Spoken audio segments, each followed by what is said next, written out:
Penal, Procesal Penal y Litigación Oral, a nombre del Colegio de Abogados de Lima, que dirige nuestro decano, el doctor Raúl Canelo Rabanal, y la directora académica, abogada Minerva Córdoba Sena, vamos a continuar con la 14ª clase de este diplomado, con el tema Técnicas de litigación y argumentación y procedimiento ante el recurso de casación en el proceso penal. La ponencia del día de hoy está a cargo de la excelentísima doctora Juliana Loza Ábalos, quien es abogada penalista con estudios en litigación oral, becaria en CEJA, Centro de Estudios de Justicia de las Américas, con cursos concluidos en las maestrías de Sistema de Justicia y Racionalidad en la Universidad de Girona, Italia, y de Derecho Constitucional en la Universidad de San Martín de Porres. Es una conferencista y destacada abogada en casos relevantes. Sin mayor preámbulo, le damos la más cordial bienvenida, doctora, nuevamente. La recibimos con un fuerte aplauso para los presentes y también para todos los que están en redes. Adelante, doctora, con su ponencia.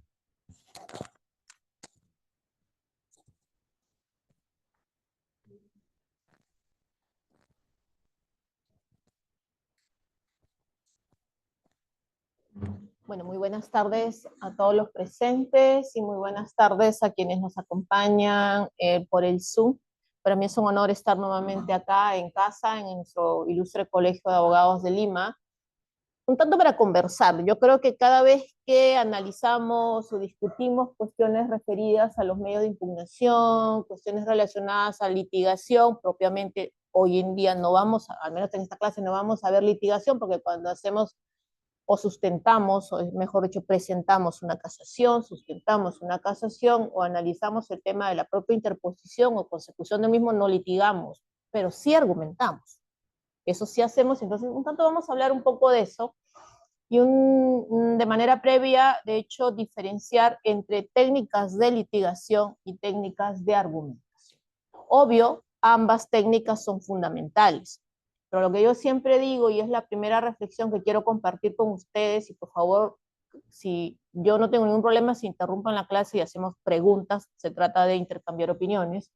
Cuando nosotros hablamos tanto de técnicas de litigación como técnicas de argumentación, y quiero empezar por ahí, porque estamos conversando sobre un tema recursal, y en este caso la casación, yo diría que ambas técnicas son eso, herramientas, instrumentos que nos sirven ¿para qué? Para precisamente nosotros poder plasmar los conocimientos. Entonces, mejor dicho, sin conocimiento no vamos a poder emplear estas técnicas. Podemos saber perfectamente cómo objetar, qué preguntar, pero si no sé precisamente cuando voy a implementar una técnica de litigación propiamente dicho, ¿qué necesito para mi caso? Es decir, si no conozco la teoría del delito, si no conozco el momento procesal en el cual estoy estableciendo, poco voy a conseguir de saber cuándo objeto, cómo objeto o a quién lo objeto estratégicamente. Y a lo propio la técnica, la argumentación propiamente dicha. Puedo tener un discurso impecable, puedo tener un discurso muy estructurado, puedo tener un planteamiento, un problema, puedo tener una solución, puedo tener una respuesta, puedo tener un pedido que le voy a hacer al órgano jurisdiccional como lo vamos a plantear en la casación. Pero lo que no vamos a poder plantear nuevamente también aquí es si no tenemos el conocimiento. En resumen, si no hay conocimiento del caso y del derecho, poco vamos a lograr si sabemos o no técnicas de litigación oral o técnicas de argumentación jurídica. Entonces, ambas técnicas son fundamentales, son imprescindibles, sin lugar a duda. ¿Las necesitamos? Por supuesto que las necesitamos, salvo que nos dediquemos a la investigación, que también es algo en lo cual los abogados prácticamente podemos solventarnos y ayudamos mucho a la academia. Pero si pretendemos ejercer como fiscales, como abogados o como propiamente jueces al momento de decidir, desde luego necesitamos el conocimiento previo. Como yo siempre digo, a mí me pueden poner el mejor pescado, el mejor ají, el mejor ceviche o el mejor cosa para hacer ceviche. A mí me encanta comer ceviche, pero yo no sé cocinar. Entonces, si yo no sé eso propiamente, no voy a poder brindar algo mínimamente exquisito. Dicho sea eso, entonces hablemos del recurso de casación. Y cuando hablamos de la casación, propiamente estamos hablando de uno de los recursos y este es de carácter excepcional. Claro, dentro de los medios impugnativos, dentro del sistema de recursos que establece el Código Procesal Penal, hay que reconocer y hay que establecer una cuestión fundamental. el Código Procesal Penal vigente, a diferencia del que teníamos anteriormente, que en verdad, como ustedes bien saben, teníamos dos ordenamientos que estaban en paralelo, el Código del 39 y el Código del 91, en sus 22 artículos vigentes, tan solamente entraron 22 de ellos, hay una gran diferencia, orgánica y estructural, porque hoy en día sí tenemos un código, obvio, no es un código perfecto, no lo tenemos, hay omisiones, hay cuestiones defectuosas, pero que tenemos un código orgánico, que tenemos un código estructurado, lo tenemos. Y ahí no hay que quejarnos. Pero el sistema propiamente de los recursos incluso ha variado.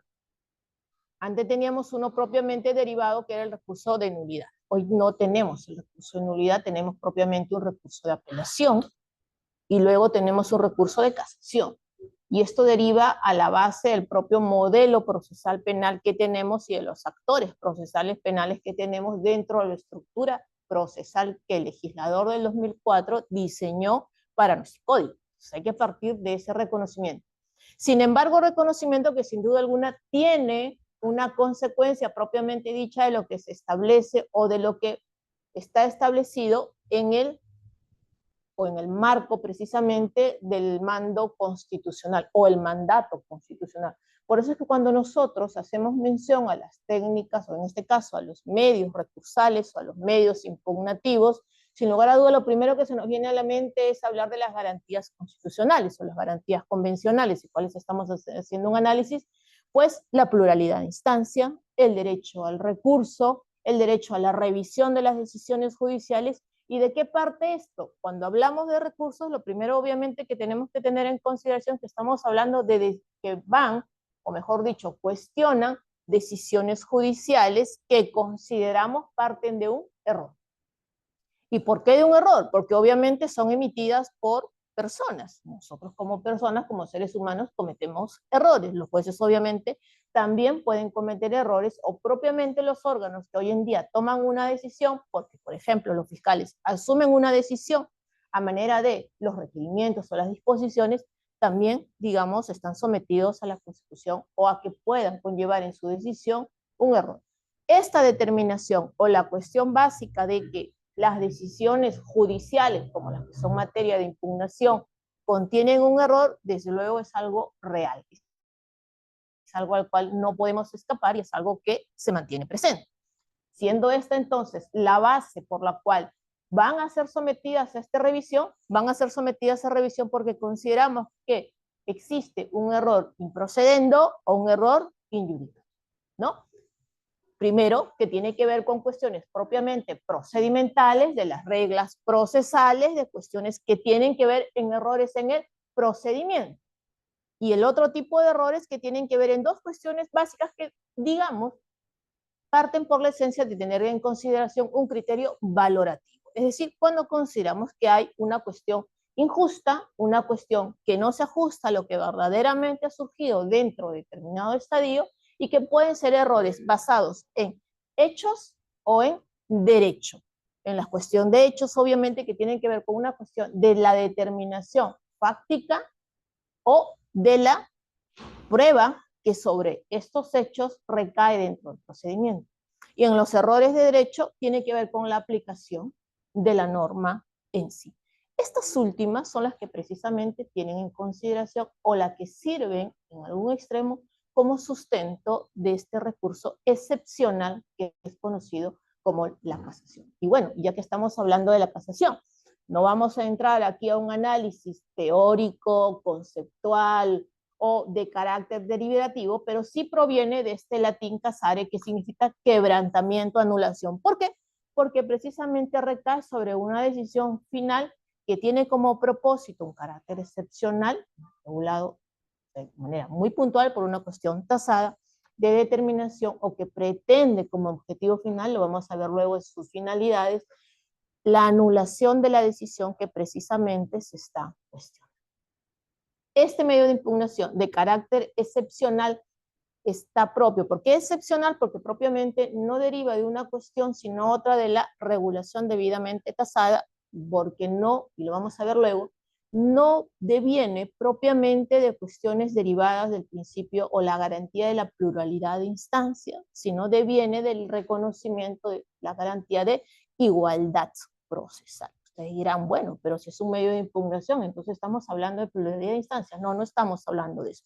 ¿Por qué? Porque precisamente en este caso las casaciones no van contra todas las resoluciones judiciales. Vale decir, no es una tercera instancia. Por eso es un carácter excepcional. Y seguidamente porque va contra sentencias definitivas y autos establecidos de manera específica, reglamentada y tasada, que tienen que ver, que no presuponen ni firmeza ni que tengan la condición, en este caso de cosa juzgada, el fallo que vamos, o que en este caso se está sometiendo a consideración. Hablamos ya del carácter excepcional, que tiene que ver propiamente con esta determinación de un carácter tasado sobre reglas, presupuestos, cimientos, causas y condiciones específicas. El Código Procesal Penal, a partir del artículo 422, que es que regula este medio de casación, precisamente establece cuándo, en qué momento y contra qué resoluciones judiciales se va a interponer. De hecho, acabamos de tener una reciente modificatoria, la 32.120, donde se establece de manera muy puntual incluso criterios diferenciadores propios para la admisión del recurso de casación, que, digamos, ha permitido una cuestión fundamental, que es que pasar la valla de admisibilidad. Yo creo que aquí, de los que puedan haber litigado, yo creo que nos debemos siempre de haber dado un portazo, porque las casaciones, de 10 casaciones, yo diría que pasan a un criterio de admisibilidad 2 o 3. Y quizás estoy siendo muy bondadosa con el número. ¿Por qué entonces? Ahí viene el problema, que me imagino es el que ha sentado las bases para este curso. Porque simplemente no se sabe plantear casaciones. El gran problema es esto. Nos hemos acostumbrado a un sistema, si bien escrito, de redacción y formulación de los medios de impugnación, derivados de una lógica argumentativa propia de una apelación. ¿Por qué? Porque veníamos siempre redactando recursos de nulidad.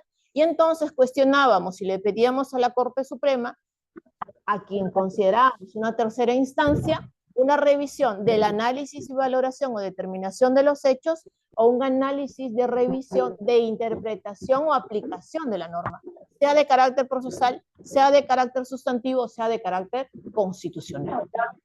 Y entonces ahora lo que bien está surgiendo es una cuestión distinta, porque ya en el recurso de casación no le estamos pidiendo a la Corte Suprema, revísame nuevamente, porque mira tú, el juez se equivocó en aplicar determinado hecho, en considerar determinado hecho, o en valorar determinada prueba. Lo que tengo que decirle es, ha aplicado indebidamente la norma procesal penal, no ha motivado debidamente, ha aplicado indebidamente, o no ha aplicado de manera errónea, o simplemente dejó de aplicar la norma sustantiva, o una garantía constitucional. Entonces, cuando hablamos de esas cuestiones fundamentales, evidentemente estamos teniendo aquí a la casación como una cuestión derivada de una doble instancia, no propiamente en su finalidad, en este caso, es considerarla no como antes este recurso de apelación, o antes denominado recurso de nulidad, como esta tercera instancia, sino que tiene que ver con este conocimiento limitado del juez, y obviamente exclusivamente son errores de derecho. Era lo que estábamos hablando cuando especificamos este tema de introductorio de los errores que tenían que ver aquí. De leyes sustantivas, procesales, no, yo creo que sí está por ahí. De nada. Entonces, si yo veo que hay varios cursos, ¿no? Dale, si no, encantados que entren aquí a hablar con nosotros. Sí, dime. No entiendo bien esta frase de conocimiento limitado. Ya, lo que pasa es que el juez no va a entrar a ver los hechos. Va a ingresar a ver lo que va a revisar. El que va a revisar, porque le vamos a pedir a la Corte Suprema, ya no revísame como lo hacemos en una apelación. Exacto, o como lo hacíamos con el recurso de nulidad, que era una apelación revestida de eso.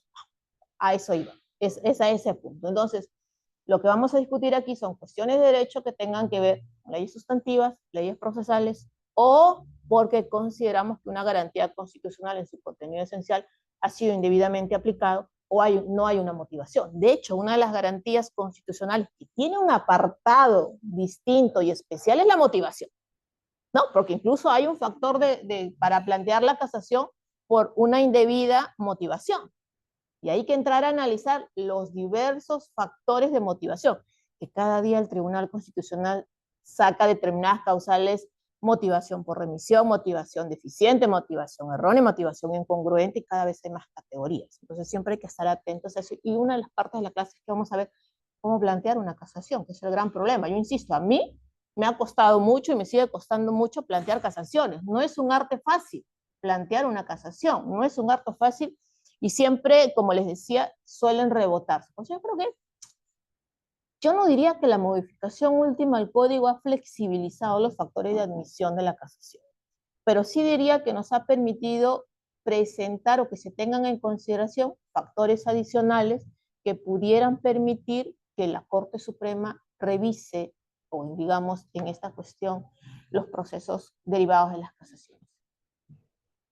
Y el fundamento constitucional es la igualdad ante la ley, porque precisamente lo que pretendemos es que respecto de un caso puntual, la ley, que debe ser única, aplicada e interpretada, sea por igual para todos. Esa es la razón fundamental, que tiene que ver precisamente que ante casos análogos se asegura a las personas un tratamiento, digamos, similar o estanco para todos por parte de los jueces. ¿Quién pone esa regla? Obviamente la Corte Suprema. Y tengan en consideración algo: los pronunciamientos de la Corte Suprema, así no lo establezca de manera muy puntual, tienen la condición, al menos en la sentencia, ojo, hago un paréntesis, vamos a diferenciar autos casatorios con sentencias casatorias. Yo a veces veo que lo que tenemos en cuenta, y a veces tratamos, porque los que litigamos siempre tratamos de ver los pronunciamientos jurisprudenciales, ¿no? La Corte Suprema dice A, no, pero también dice B, porque hay de todo, también, o sea, hay que ser sincero en eso.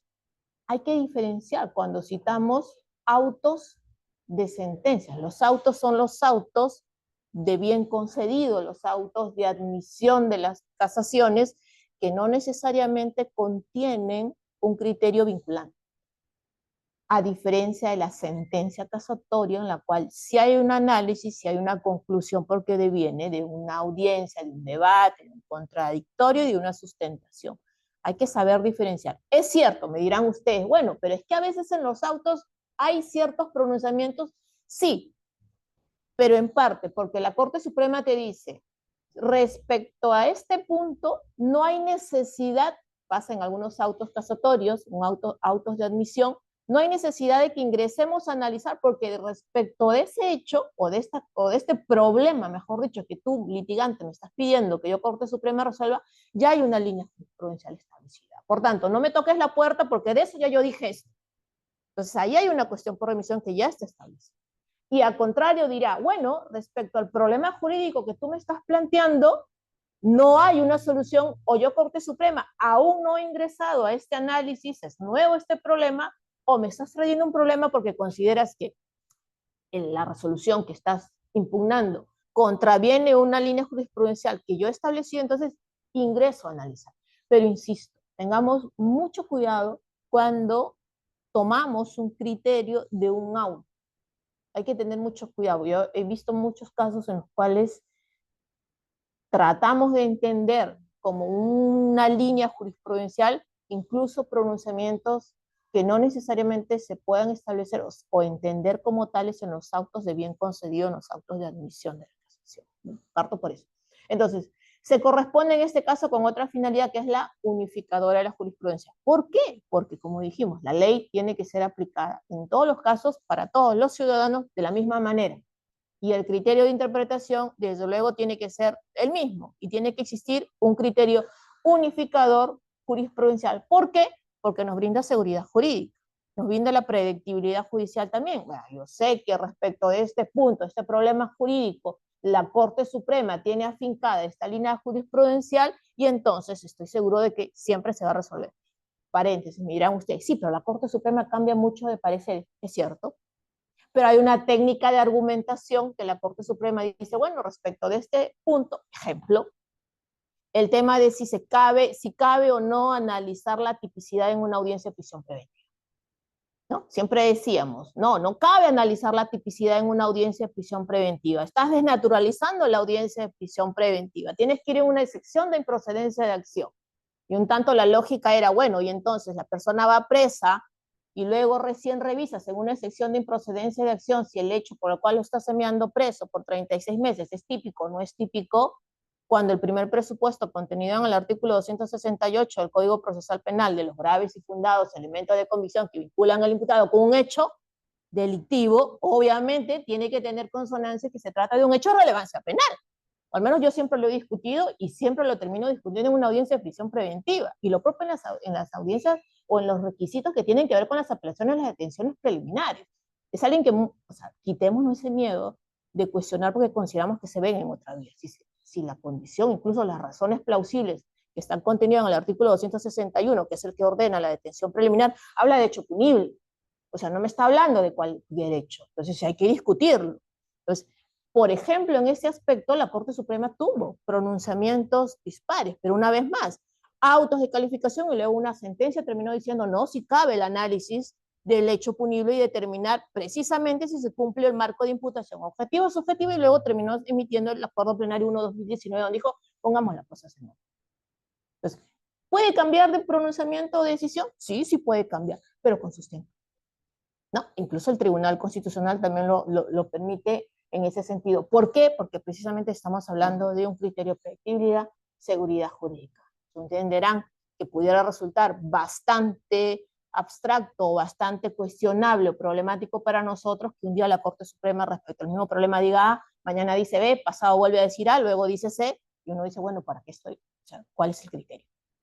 Tanto es así que incluso hay una sola sala penal que resuelve casaciones.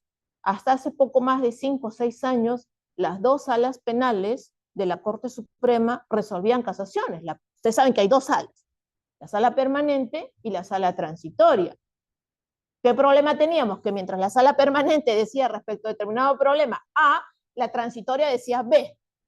Pero luego salió el reglamento y dijeron, no, un momento, pongamos la cosa en orden. De aquí en adelante, solo la permanente va a haber casaciones y la transitoria verá los recursos de nulidad que vienen en los procesos de liquidación de viejo código.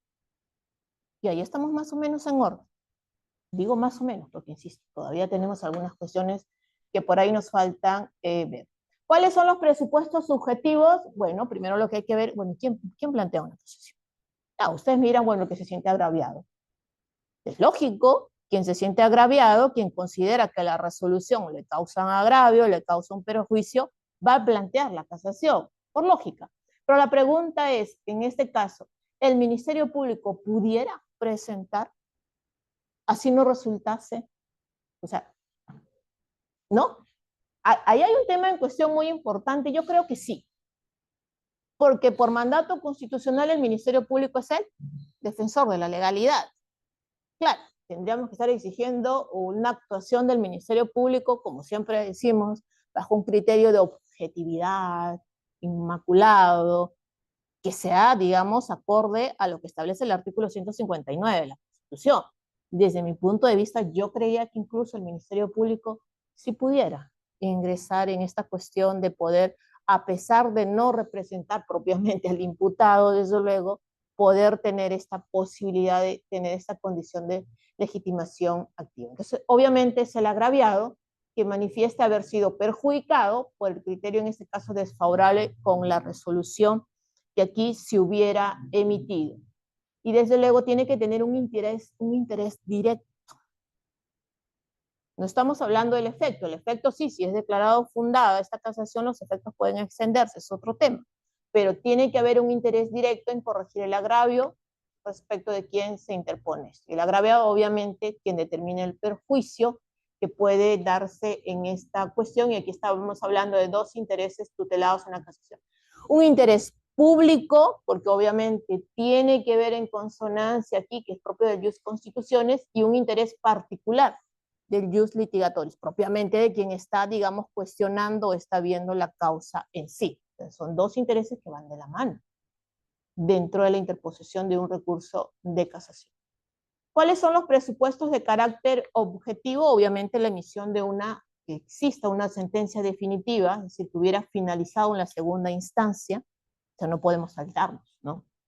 Aquí ya la cosa es, digamos, un poco más ordenada en la determinación, o un auto, también desde luego, que o sea, los autos propiamente, ya que hablábamos de la prisión preventiva, los autos que confirman un mandato de prisión preventiva o una prolongación de la prisión preventiva o una tutela, cualquier incidente derivado, un auto, ¿no? En este caso, que ha puesto una conclusión al procedimiento que hubiera extinguido aquí la acción penal o la pena, o que hubiera denegado la extinción, conmutación, reserva o suspensión de la pena. Si ustedes se dan cuenta, aquí el legislador es muy puntual para poder precisar sobre qué puede recaer una casación. Y ahí va a venir luego la distinción de casaciones ordinarias de casaciones extraordinarias, porque también hay este criterio de las excepcionales. Dentro de las formalidades, obviamente, hay el plazo. ¿En qué plazo? Bueno, se interpone dentro de los 10 días conforme al artículo 404 del Código Procesal Penal, que se regula la parte general o los preceptos generales de los medios de impugnación. Y una cuestión fundamental, ya entrando al tema de las formalidades, en este caso es la determinación del agravio. Y aquí hay un tema que obviamente lo vamos a ver luego cuando ya hablemos de la argumentación. Primero, de identificar qué te causa agravio. O sea, cuál es el fundamento que tú estás diciéndole que la resolución de instancia te está causando el agravio. En segundo lugar, ¿por qué te está causando el agravio? En tercer lugar, le dirás a la Corte Suprema, esta cuestión me está generando un problema que yo le estoy pidiendo a usted, Corte Suprema, este problema jurídico, que lo resuelva. Y en cuarto lugar, yo le tengo que decir a la Corte Suprema, mi propuesta de respuesta al problema que estoy planteando es jurídicamente. O sea, tengo que dar esos 4 pasos. Si no doy esos 4 pasos, si no puedo decir simplemente el fundamento jurídico que me está causando agravio es el fundamento 7, porque está lesionando la garantía constitucional, derecho de defensa, en tanto no se me permitió ofrecer determinado medio de prueba, o se me limitó en el plazo, o se me declaró inadmisible un acto de investigación o un medio de prueba en la etapa intermedia. Pero bueno, ¿y cuál es el problema?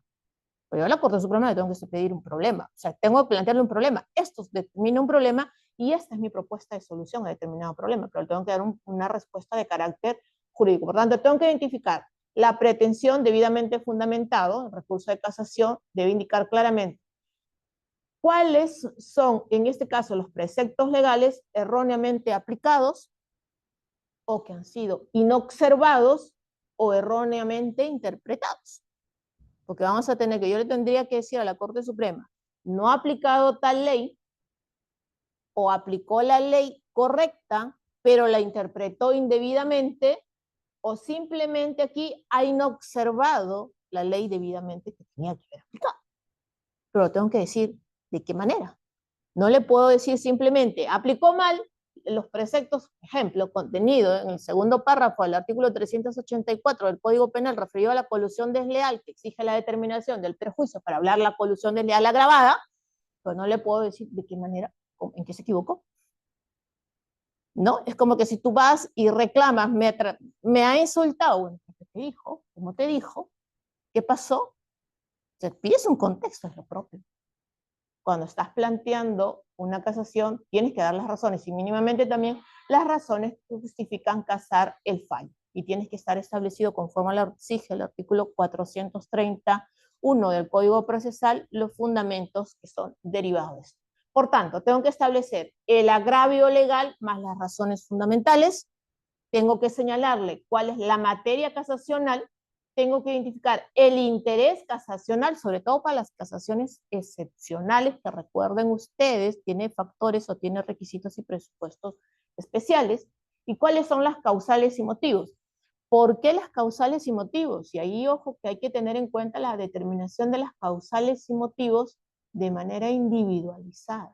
Ese es otro error muy común, muy común. Si ustedes ingresan a analizar, por ejemplo, los autos de bien concedido de las casaciones en la Corte Suprema, uno de los grandes errores que tenemos, que se tiene al momento de plantear casaciones, es que se establecen las causales de manera global y general.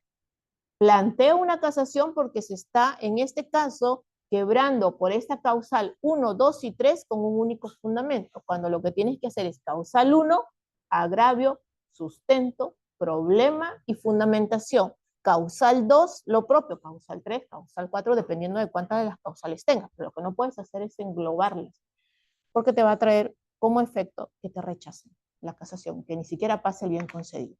¿Cuáles son los efectos? Bueno, esto tiene que ver un poco más sobre las cuestiones. Tenemos un break a las 7, me dijeron. Usted me avisa.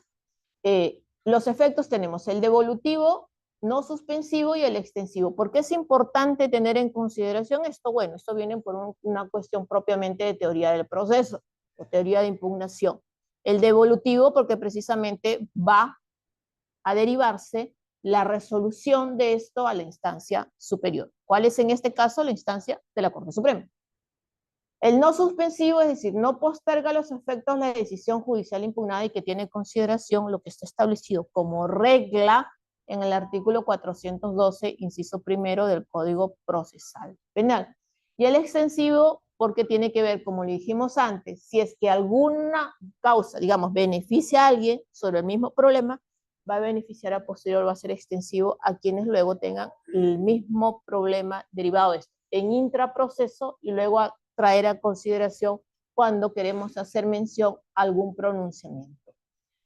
Las finalidades, pues bueno, la casación de por sí reposa en dos finalidades. Una de protección de la norma jurídica, es el ius constitutionis, que es este interés general que puede tener o que deriva en esencia de la casación por la correcta interpretación y aplicación de la ley. O sea, la ley está, hay que identificar que se aplique debidamente, lo dijimos, correcta aplicación, que no sea inobservada y que sea debidamente interpretada. Y en segunda cuestión, la uniformización de la jurisprudencia. Lo decíamos antes, no nos vale de nada si es que tenemos pronunciamientos dispares. Por eso tiene que ver esta finalidad. Y la segunda es la protección de los intereses del litigante, un interés particular que es el jus litigatoris, que tiene que ver con la salvaguarda de la parte procesal o dentro del proceso en específico de los derechos propiamente de quien está recurriendo o de quien está reclamando en esto. Y desde luego esto obedece a dos finalidades en sí, la nomofilaquia y la dicológica. La primera, desde luego, tiene que ver con una cuestión puntual que determina o que se tiene en consideración cuando estamos hablando de las cuestiones fundamentales, por ejemplo, centrados en Francia, a los finales del siglo XVIII, derivados propiamente de la instauración del Parlamento, donde lo que se reclamaba precisamente era esta aplicación de la norma sobre la aplicación de las leyes por los soberanos. Eran los primeros reclamos en los cuales va surgiendo esto, y que las leyes eran de interpretación o que eran consideradas en su aplicación, sobre todo en la interpretación de manera arbitraria y desmedida. Era lo que un tanto se lograba o lo que se pretendía y que se reclamaba dentro de esta cuestión. En su origen precisamente tenía que ver con este resguardo y precisamente la nomofilaquia tiene que ver con esta protección de la norma en sentido, como garante en sentido literal y derivado en este caso. Y el segundo de ellos tiene que ver con la dicologia, que precisamente es la protección o defensa dentro de este interés particular del jus litigatorio, que era lo que estábamos hablando anteriormente y que ha sido reconocido ya, por ejemplo, por la Corte Suprema en esta casación 120-2010 Cusco, y obviamente entre otros profesor Arsenio Oré, por el profesor César San Martín Castro, que yo diría que son de los mejores procesalistas que existen en este caso. Hay otras finalidades, esas son de las más importantes, pero hay otras que no debemos de dejarlas de mencionar porque son tratadas también por los pronunciamientos de la Corte Suprema y por la propia academia, que tienen que ver con una protección jurídica realista, que es este fin de la casación, que no es otra sino evitar los errores procesales, resguardar digamos, al procesado en sí de la emisión de determinados pronunciamientos que puedan considerarse arbitrarios y que en este caso se tenga que ver con la decisión real jurídica o la situación real jurídica del procesado o del imputado o del acusado. Y una cuarta finalidad tiene que ver con la uniformización de la jurisprudencia. O sea, para tener esta cuestión de predictibilidad de las decisiones judiciales que tienen que ver con esta función ordenadora, tener sistematizado el pronunciamiento de la línea jurisprudencial de la Corte Suprema y obviamente esta función de predictibilidad. Y recuerden que una de las causales que tengan que ver precisamente para la emisión de las casaciones dentro de esta función uniformizadora de la jurisprudencia, ¿qué nos demanda? Si yo voy a decirle a la Corte Suprema, sepa usted que la Sala Penal Superior está quebrando determinado pronunciamiento jurisprudencial que ustedes han emitido. Por lógica, entonces tengo que conocer cuál es la línea jurisprudencial de la Corte Suprema. Pues hay que estar siempre actualizados. ¿Qué dice la Corte Suprema de respecto a determinado tema o problema? ¿Cómo voy a casar si no sé? Sale una sentencia, sale un auto definitivo y precisamente tiene un pronunciamiento contrario a la línea jurisprudencial de la Corte Suprema, pero resulta que yo no me capacité, yo no sé cuál es la línea jurisprudencial de la Corte Suprema que voy a reclamar. Y quizás no reclaman nada y no casan. Entonces, nos demanda precisamente tener mínimamente este conocimiento. La competencia, bueno, esto no está en cuestión, ¿no? Es la Corte Suprema.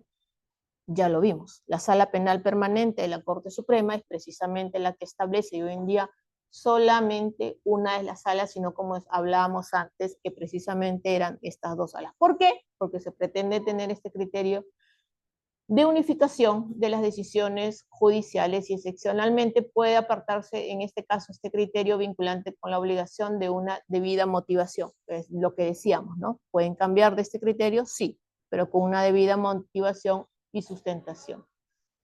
Tipos: el recurso de casación ordinario y el recurso de casación extraordinario, que son estos dos modelos recursales propios de la casación que se tiene establecido y que al menos el Código Procesal Penal lo establece. Cuando hablamos de la casación ordinaria, desde luego que debemos hacer mención a dos factores o dos criterios, uno de carácter cualitativo y uno de carácter cuantitativo. Cuando hablamos de carácter cualitativo, se recurre solamente contra determinadas resoluciones judiciales. Hay una lista cerrada. Está en el artículo 427. O sea, ahí establece de manera muy puntual qué casos, sobre qué resoluciones judiciales caben las casaciones ordinarias. Pero también tiene que ver con un criterio cuantitativo, que tiene que ver con la evaluación de los daños, la pena o el monto de la reparación civil. Y eso también lo encontramos en el artículo 427. Y ahí está precisamente sentencias definitivas, sentencias absolutorias o condenatorias, autos de sobreseimiento, aunque ahora con la última modificación es autos de denegación de sobreseimiento. Es la última modificatoria. La ultimita que acaban de sacar. Y luego con la resolución sobre las responsabilidades civiles que tienen que ver con este monto.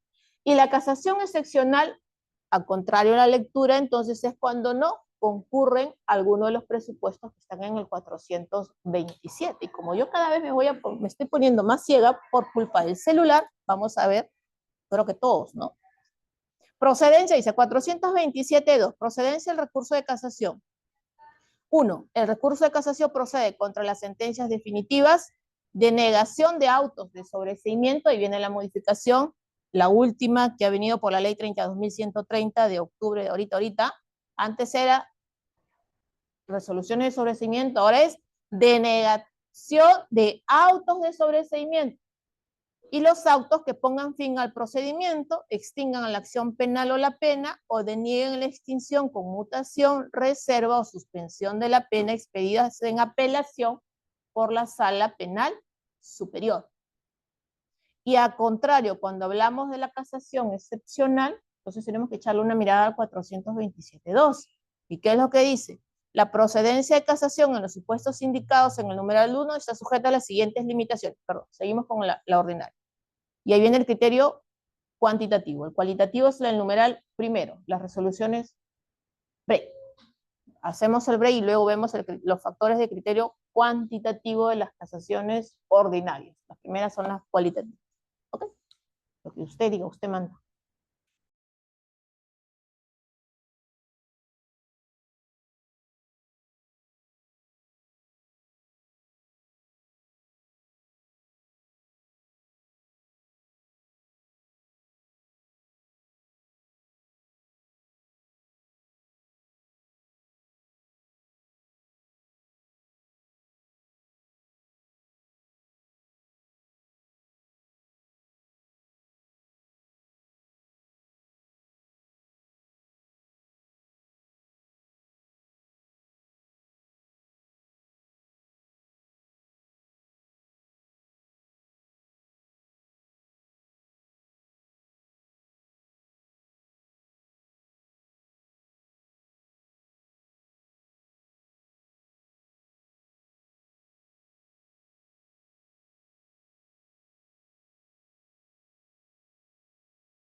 lo que ustedes digan, ¿eh?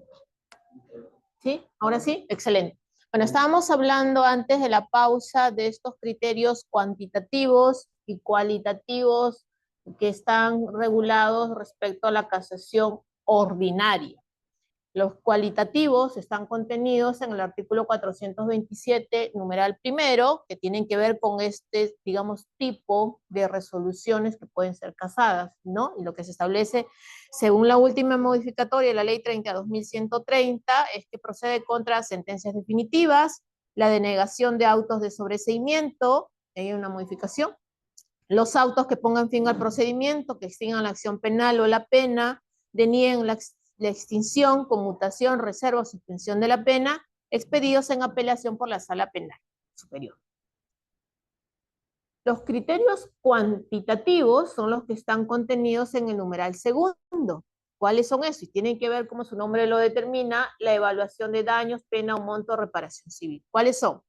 Dice, la procedencia del recurso de casación en los supuestos indicados en el numeral primero, es decir, solo respecto de estas resoluciones, se sujeta a las siguientes limitaciones. Es decir, tampoco no es que todas respecto a este tipo de resoluciones, sino dice, A, si se trata de autos que pongan fin al proceso cuando el delito imputado más grave tenga señalado en la ley en su extremo mínimo una pena privativa de libertad efectiva o mayor de 6 años. Ahí viene también la modificatoria dada por la 32.120.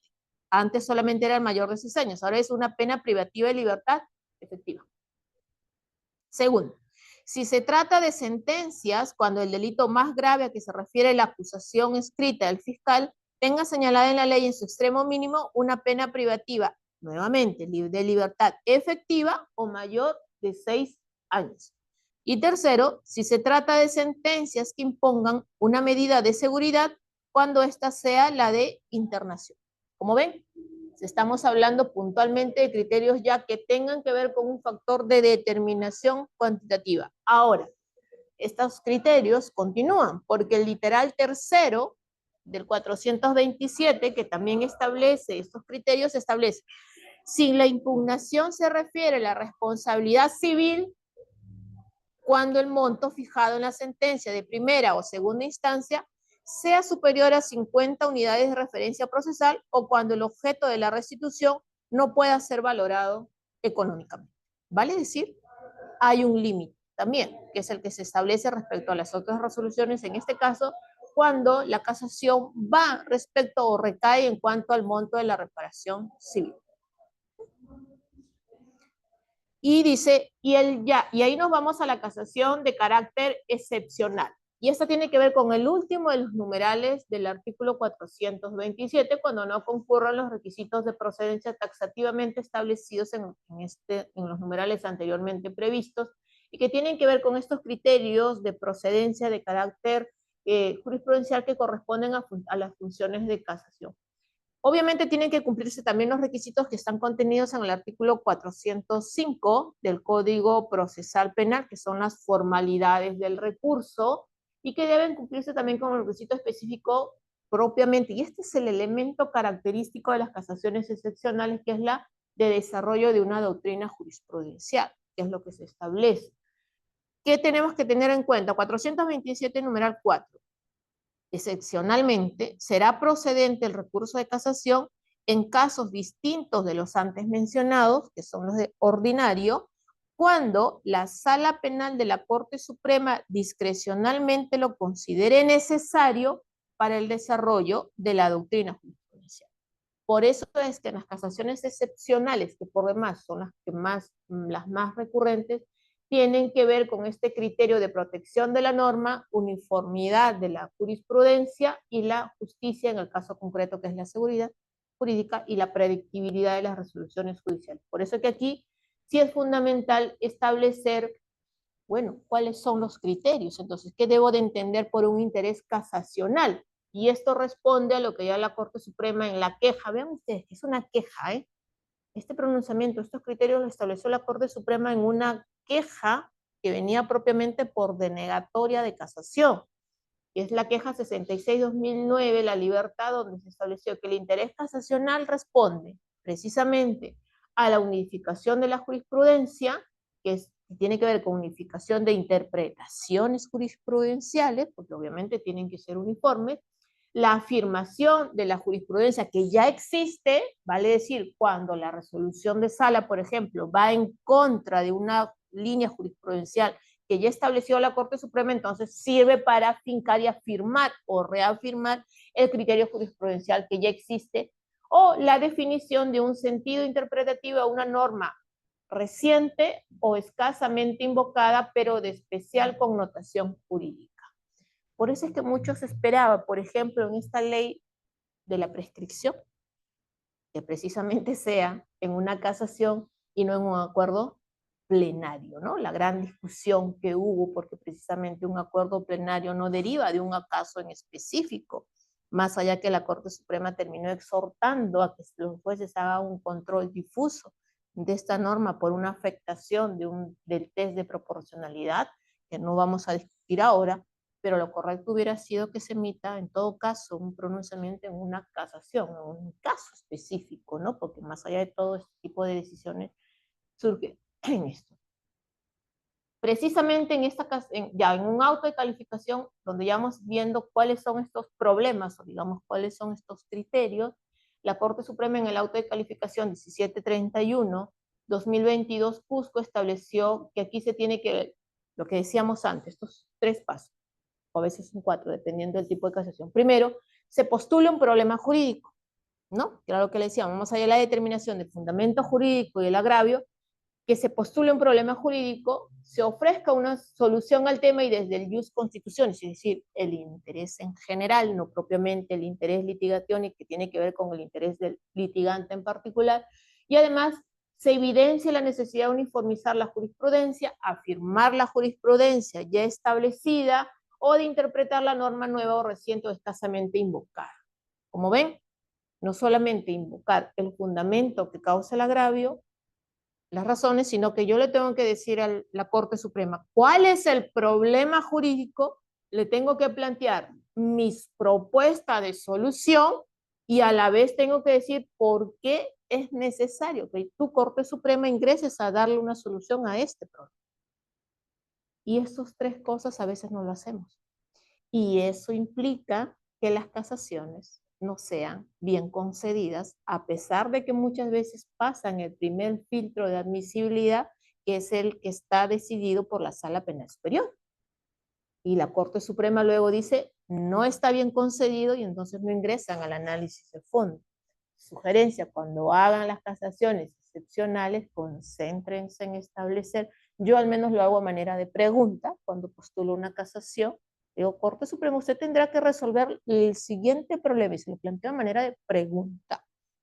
Y la propuesta de solución, doy mi propuesta de respuesta a la pregunta, porque le tengo que decir, hey, Corte Suprema, es esto lo que más o menos la línea, yo postulo esto, porque es lo que yo voy a sustentar el día que me convoquen a la audiencia de casación. Y será respecto a lo que la otra parte va a refutar en la audiencia que también va a ser llamada. Y le tengo que invocar finalmente por qué es necesario que la Corte Suprema ingrese a analizar este problema jurídico.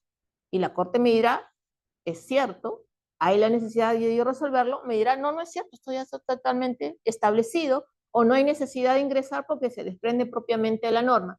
Y esto ha sido establecido, por ejemplo, en el auto de calificación 2215-2022 Lima, donde se señaló de no manifestarse, dice, estas 3 exigencias mencionadas, estas 3 que acabamos de ver, la casación simplemente se suscribiría indebidamente a una jus litigationis, un interés propio personal, cuando lo que estamos viendo que la casación tiene que ver este jus constitutionis, vale decir, el interés en general a todos, porque no solamente es que me sirva para mí, derivado de un caso, sino para todos en general, que es la función de la Corte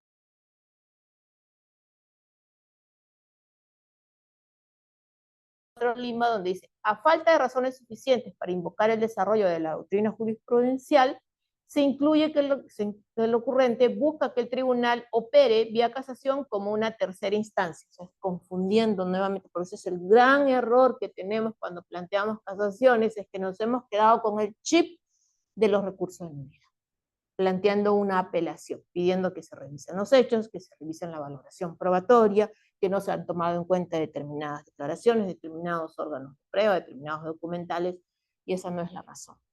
cuando planteamos las casaciones. Por eso hay que tener mucho cuidado. ¿Cuáles son las causales o motivos casacionales? 5. Se han establecido. Y por favor, cuando planteemos las casaciones, si vamos a invocar varias de ellas, invoquémoslas por separado. Porque lo que hacemos a veces es en grupo y hacemos una única fundamentación y entonces la Corte dice, no, te rechazo. ¿Cuáles son estos? Casación constitucional, que tiene que ver con la vulneración o la afectación o la lesión a un precepto, a un principio, a un derecho, una garantía constitucional. Segundo, una casación procesal, por eso el quebrantamiento de la forma, de una norma, de una regla de carácter procesal.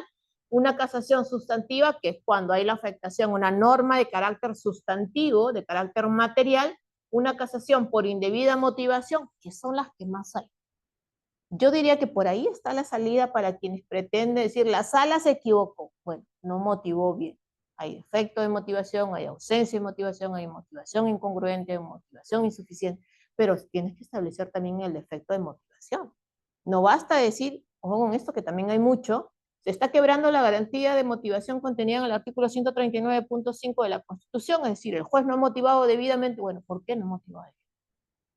¿Cuál de los factores? Hay una sentencia del Tribunal Constitucional, que es el caso Juliana Yamoja, donde se establecen los distintos defectos de motivación. Es muy instructivo, revísenlo. Ahí están cada uno de los defectos de motivación que van a servir más o menos para que ustedes puedan decir, bueno, esta sentencia o este auto tiene este defecto de motivación, y ahí está. Y luego el quinto es la casación jurisprudencial por infracción de la doctrina jurisprudencial, y esto último desde luego nos lleva a la necesidad de conocer la doctrina jurisprudencial de la Corte Suprema. Yo no le puedo decir a la Corte Suprema, ¿sabes qué? En esta resolución o en esta sentencia, en este auto de la Sala Penal Superior, te están desobedeciendo, Corte Suprema, si yo no sé qué es lo que están desobedeciendo. Yo no le puedo decirle tocar la puerta, ¿sabes que esta sentencia está yendo en contra de tu línea jurisprudencial? Y la Corte Suprema va a decir, bueno, ¿qué tema? ¿En dónde dije esto? ¿En qué sentencia casatoria dije esto? ¿Y a razón de qué lo dije? Bueno, tengo que conocer entonces la línea jurisprudencial de la Corte Suprema, ¿entiende? Vamos a ver cada uno. Casación constitucional por vulneración de precepto constitucional, desde luego tiene que ver con la inobservancia por no haberse considerado ni una de las garantías constitucionales durante el curso del proceso. Desde luego aquí, lo primero que tengo que ver, ¿cuál es la garantía? Le tengo que decir a la Corte Suprema, en este caso, ¿cuál es la garantía o el precepto constitucional que no se ha tomado en consideración? ¿No? Es decir, se está observando el artículo 139.14 de la Constitución, derecho de defensa. Bueno, ¿en cuál de sus manifestaciones?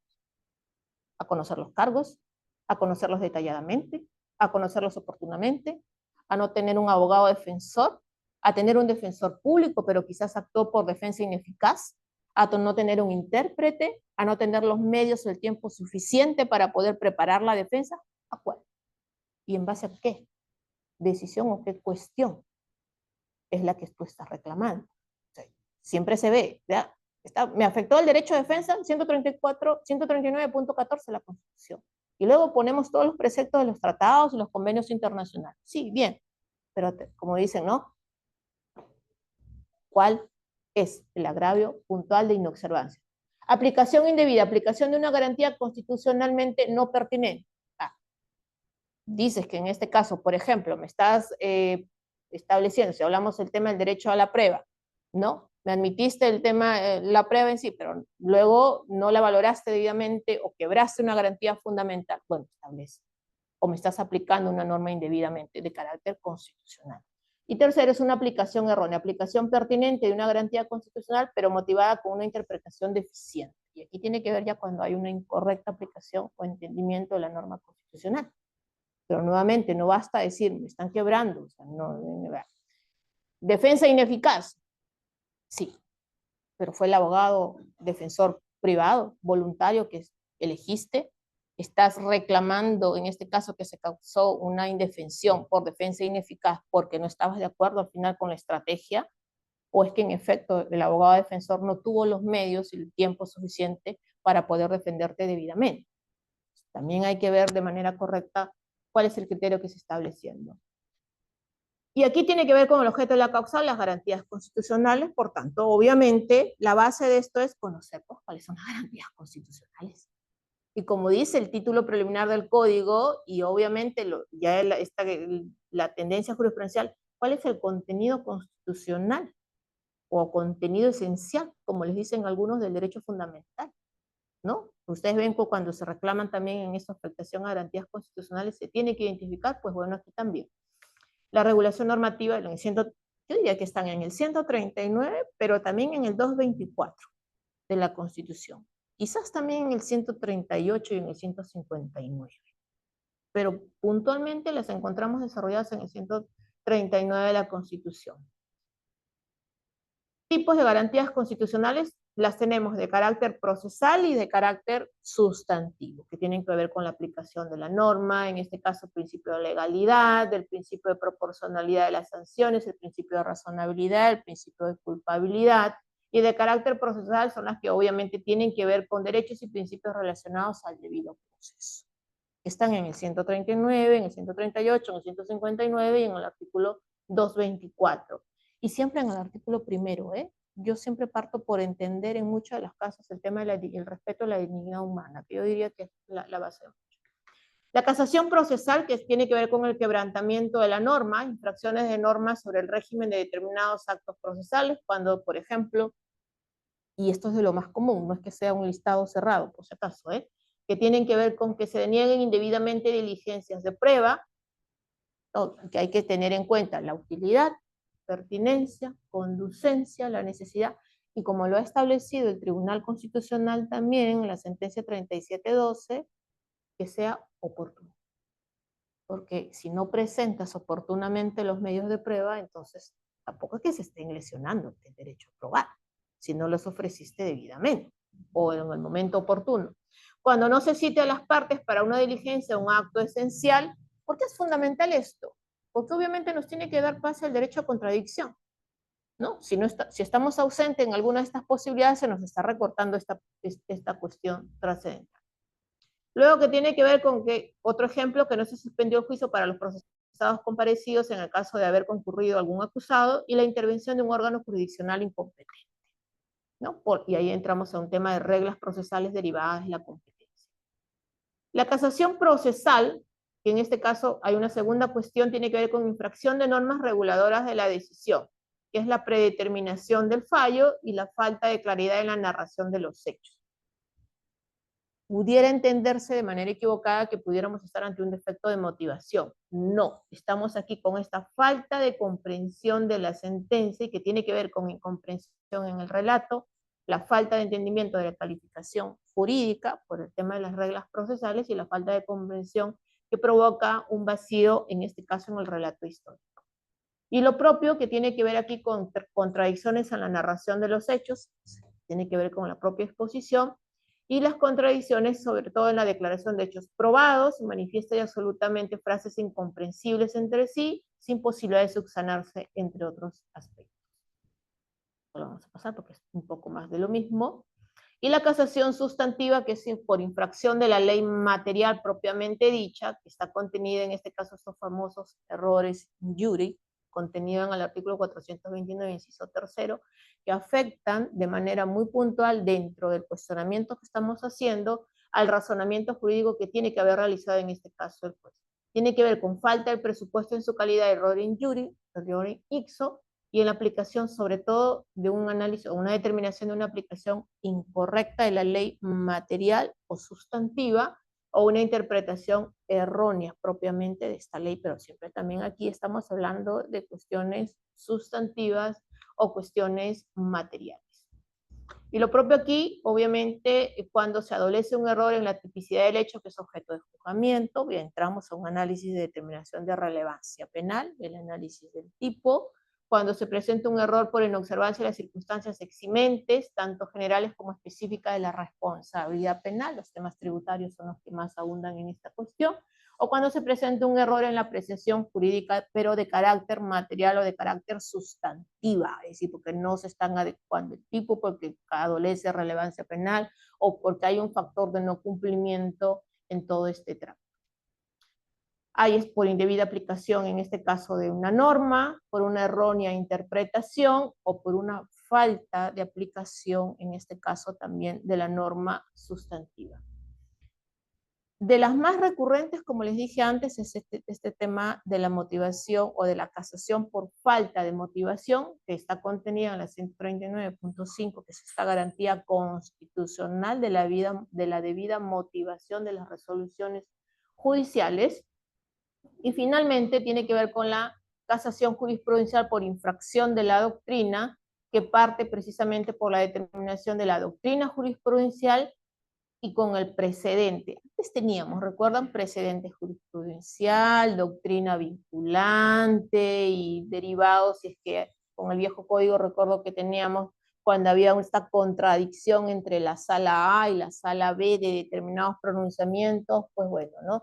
La doctrina jurisprudencial y el precedente, incluso lo que se establece en el tema de los precedentes o la doctrina jurisprudencial, también en los acuerdos plenarios. Yo particularmente ahí tengo mis reparos, considero nuevamente que estas tienen que derivar de los pronunciamientos propios de las casaciones. El procedimiento, y esto yo creo que ya todos lo saben, así que vamos a pasar de manera muy rápida en este aspecto. La presentación es la interposición.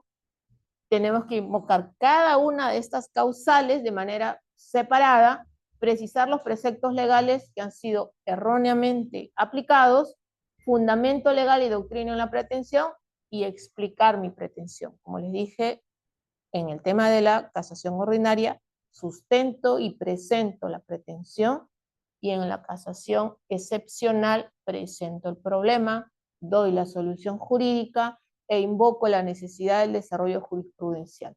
La calificación, 2 filtros, a nivel de la Sala Superior y a nivel de la Corte Suprema, que es el primer filtro cuando determina si es que la concesión, o concesorio mejor dicho, de la casación por la Sala Penal Superior ha estado bien dada o no bien dada. Bueno, a nivel de la Corte Superior, estos requisitos que son el plazo, la forma, la fundamentación, y el gran error, como siempre les digo, es el tema de entender que estamos ante una apelación, y a nivel de la Corte Suprema sucede lo mismo, en este caso los supuestos de desestimación que están contenidos en el artículo 428, porque no se cumplen los requisitos y las causales previstos en lo que vimos anteriormente, porque se hubiera interpuesto por motivos distintos los enumerados del código, ya lo dijimos, muy tasado, se refiere a resoluciones no impugnables en casación, el carácter cualitativo de las resoluciones que son materia de impugnación contenidas en el 427.1, el recurrente hubiera consentido, eso es importante, porque a veces se pretende sacarle la vuelta a los pronunciamientos recién en casación por cuestiones que no han sido apeladas. Y ahí tenemos un gran error, por eso que la Corte Suprema aquí es muy fina, dice, el recurrente hubiera consentido previamente la resolución adversa de primera instancia, si este fuera confirmada por la resolución objeto de recurso, o se invoca violaciones de la ley que no han sido deducidas en los fundamentos de su recurso de apelación. Cuando recién envía casación se advierten defectos de la resolución de primera instancia, pero que no fueron materia de apelación. O sea, mínimamente tendrías que haberlas también cuestionado en ese punto. Bueno, esos son los mismos modelos excepcionales que hay en esta cuestión, un poco más de lo que se repite, y que tenemos que tener en cuenta aquí. Supuestos excepcionales, bueno, es lo que acabamos de mencionar. La audiencia, en verdad que es un trámite, si es que pasamos el filtro, sinceramente, como le digo, de 10 casaciones pasan 2 o 3, no pasan muchos, y el gran defecto es en la técnica argumentativa. El traslado por 10 días, en este caso se dicta el auto que se declara admisible o inadmisible, 10 días para el pronunciamiento, la audiencia y la resolución. ¿Se cumplen los plazos? Cuestionable. Yo diría porque en verdad como que no se cumplen los plazos. ¿Qué hacer para que no nos rechacen las casaciones? Ver puntualmente cuáles son las causales e invocarlas de manera por separado, por favor. Primera recomendación, precisen las partes o los puntos de la decisión impugnada, cuál es el fundamento jurídico y señálenlo de manera muy puntual, y si quieren resaltar la parte específica del fundamento, resáltenlo, no lo pongan en globo.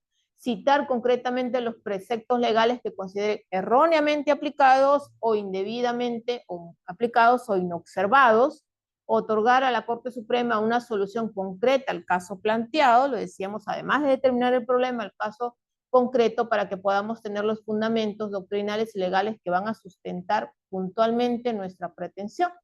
En el caso de la casación, que tiene que ver aquí con una casación excepcional por afectación a un precepto constitucional, pues voy a indicar el fundamento.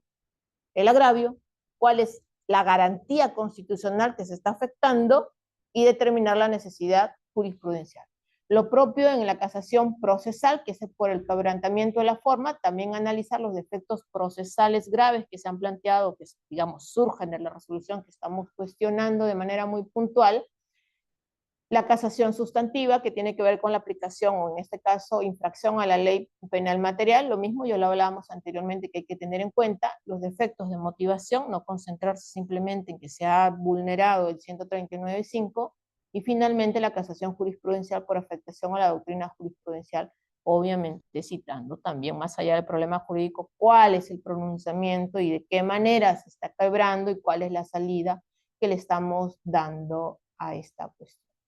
Precisar entonces de manera puntual la naturaleza del pronunciamiento de su origen, determinar el número de la decisión y la materia concreta en el caso puntual. Por eso le decía, ¿verdad? Que si algo hay que hacer aquí, siempre estar actualizándose en la línea jurisprudencial. Yo creo que ahí el defecto también parte haciendo un paréntesis de la propia Corte, porque no tenemos una base de datos donde estén todas las casaciones.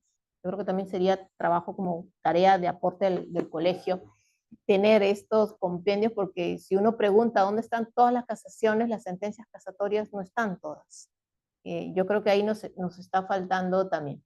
El fundamento cuyo apartamiento determina el error de la decisión recurrida y los efectos de omisión que estamos denunciando, y sobre todo la aplicación del derecho que se obtendría en este caso. Bueno, son los cambios que hemos visto, que ya un tanto los hemos tratado en la clase. Y puntualmente son estos: procedencia del recurso, ahora hablamos también cuando el delito tenga una pena mínima mayor de 6, sino también cuando se aplique la pena privativa de libertad efectiva, la calificación y la admisión.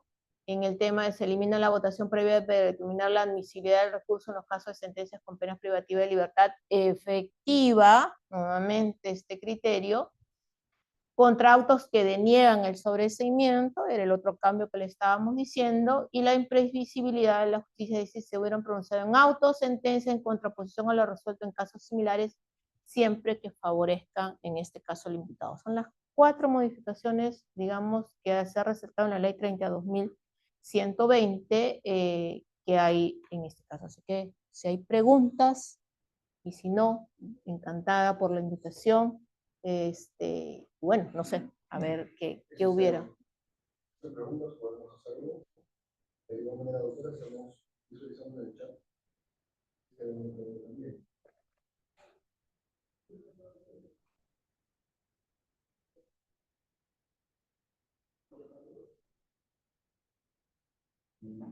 Al parecer en la sala no hay ninguna. Ya, nos vamos todos.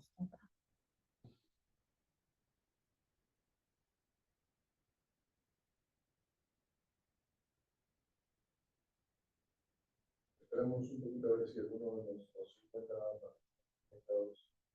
Una pregunta, la ley que mencionó que modificaba ¿La última? Sí. Es el número 32.130, del 10 de octubre de 2024. Tengo mi código actualizado. La última. Modificó. Nos parchó el código. Y nos parchan a cada rato el código. Yo no. Y vienen más. Vienen más cambios. Así que siempre. Cada vez más cambios y cada vez más cambios. La vez anterior hicimos un análisis en la oficina con los chicos de cuántas modificaciones hay al Código Penal y Procesal Penal, y nos llegamos a una gran sorpresa en el tema. Creo que debemos publicar ese cuadro, porque claro, la crítica venía siempre a decir, tenemos un derecho penal o un Código Penal muy débil, muy garantista, que más penas, más penas, más penas. ¿Qué tanto más penas? O sea, se han agravado, hay 447 modificaciones al Código Penal. Se han creado nuevos tipos penales, hay más agravantes.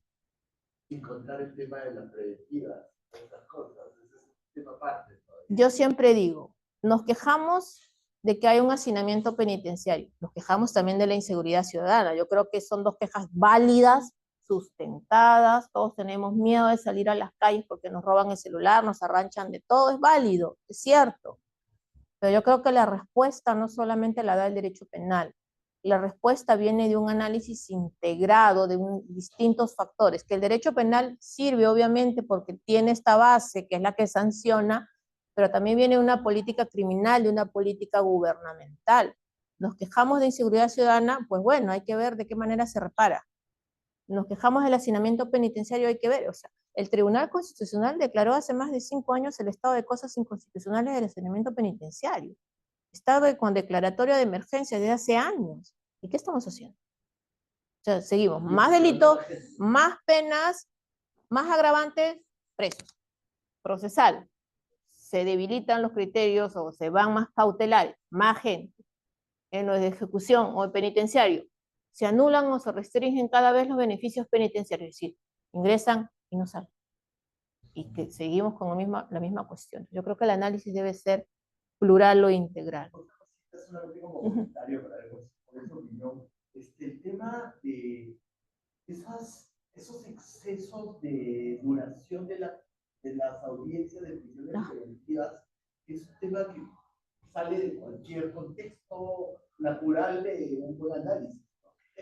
Yo creo que ahí uno de los grandes factores de la reforma procesal penal era la oralidad, la audiencia, ¿no? Antes era todo escrito, las prisiones preventivas no necesitaban, en primer lugar, que el fiscal las pida. El juez solito llegaba a la denuncia sin que nadie se lo pida, decía, bueno, me parece que prisión preventiva. Nadie se lo pidió, solito en su despacho, prisión preventiva. Hoy en día no, el fiscal lo pide, principio rogatorio, si no, no hay, se hace en audiencia, si no lo pide, por más que el juez diga, lo quiero ver preso, lo siento. Eso le corresponde al fiscal. Eso es un gran cambio, pero también fue el tema de las audiencias y con ellos la oralidad. Yo creo que ahí está otra vez el problema, porque nos hemos confundido oralidad con lectura. Y entonces tenemos audiencia de prisión preventiva donde ve el fiscal y empieza a leer no solo todos sus requerimientos, sino todos los elementos de convicción. Un momento, no estamos en un estadio de lectura. Por eso es que las audiencias de prisión preventiva demoran meses. Una audiencia de prisión preventiva estuvo diseñada para durar horas o días. ¿Por qué creen que el código dice 48 horas entre que finaliza la detención preliminar y la audiencia de prisión preventiva? Imagínense, estas personas que terminaron los 15 días de detención preliminar son convocadas a las audiencias de prisión preventiva y esas audiencias de prisión preventiva duran meses. ¿Cómo se llama? ¿En qué condición están estas personas que ya terminaron los 15 días de detención preliminar? Y para mí eso es una detención ilegal. Ya no tiene sustento. Porque ¿cómo le llama? Si no tiene un mandato de prisión preventiva todavía y ya venció la detención preliminar en sus 15 días. Y audiencias que duran. Nosotros heredamos un caso en apelación donde la audiencia de prisión preventiva duró 6 meses y medio. Nosotros ingresamos en apelación, apelamos y el código dice la programación de la apelación se da en 72 horas. Nos programaron en 9 meses. Me quejé, me dieron la razón y me adelantaron un mes. Llegamos a la sala en apelación y la sala en apelación declaró la nulidad de la resolución de prisión preventiva. Habían pasado 15 meses ya. Y la nulidad de la prisión preventiva. Y esos 15 meses. ¿Se imaginan?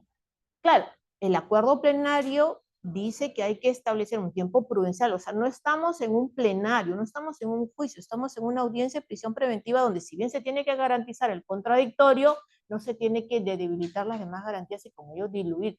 Imagina, ¿cuál es el riesgo procesal si tienes a estas personas por meses asistiendo a una audiencia? O si están en, digamos, en libertad asistiendo, ya se debilitó los riesgos procesales.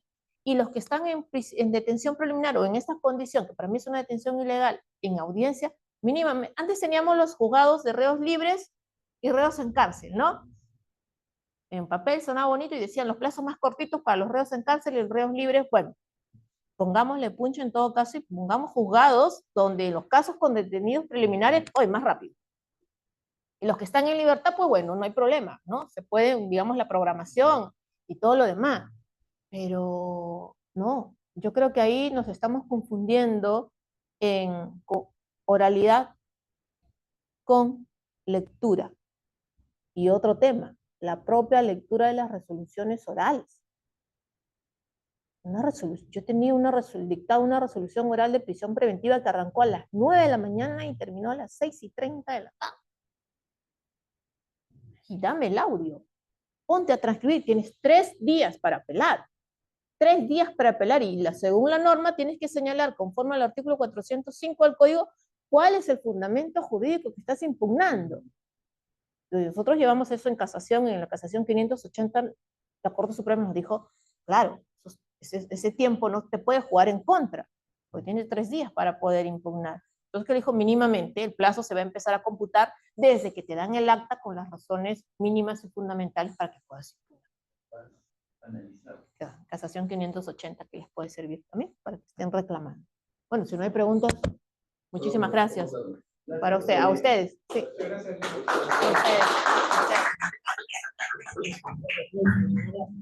Le damos un diploma que acredita esta ponencia. Doctora, a nombre del Colegio de Abogados, de la Dirección Académica y del señor decano. Muchísimas gracias.